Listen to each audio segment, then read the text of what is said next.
Hey, how y'all doing? This is my 2023 pressure washer rig build.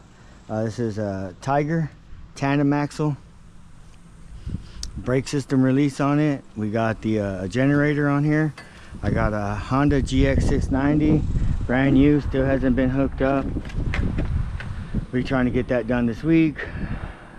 Gas can, battery. We built the real rack for this right here, welded it all together, nice sturdy, screwed into it.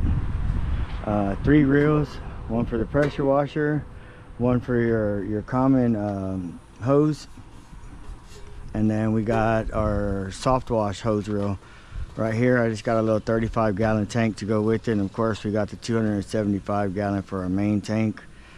But yeah, this will be my 2023 rig right here. And then that truck right there, I had that, I purchased that as well. So there you go. New truck, new rig, truck, rig, yeah.